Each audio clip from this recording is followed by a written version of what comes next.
එකපාරක් visa එක reject වුණා. ඔව් එකපාරක් රිජෙක්ට් වුණා.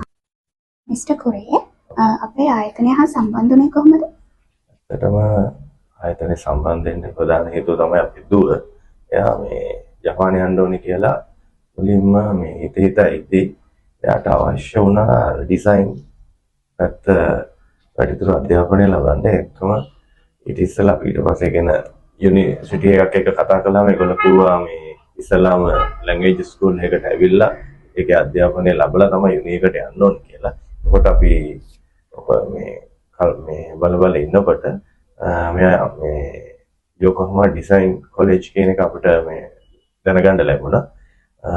ඊට පස්සේ මෙයා ඒකට මේ ගොඩක් කැමති වුණා යන්න. ඊට පස්සේ අපි වැළුවා ඒකට අදාළ මේ ලංකාවේ මේ සම්බන්ධ ආයතනය මොකක්ද කියලා. ඊට පස්සේ අපිට එහෙම මේ කොලෙජ් එකේම මැසේජ් එකක් එවලා තිබුණා.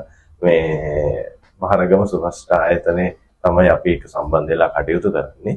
ඒක ගිහිල්ලා මේ ආයතනයට ගිහින් මේ ඒ ප්‍රධානී හම්බ වෙන්න කියලා.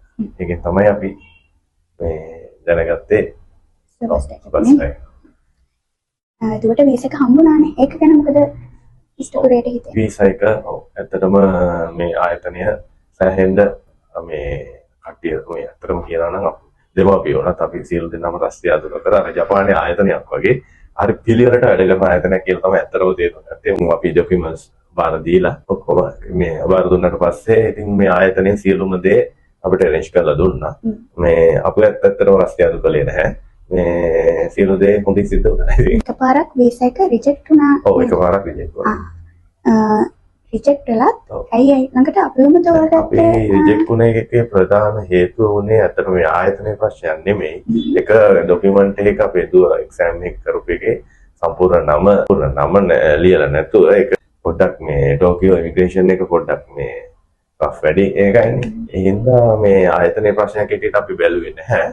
මේ අපිත් ඉතින් ඊළඟ පාරත් මේ ආයතනයේටම මේක මේ ප්‍රශ්න නැහැ. මේ ආයතනය තමයි කරන්න පුළුවන් එකම ආයතනය කියලා සුභාෂ්ට ආයතනයට අපි නැවතත් මේ ડોකියුමන්ට්ස් බාර දුන්නා කරන්න.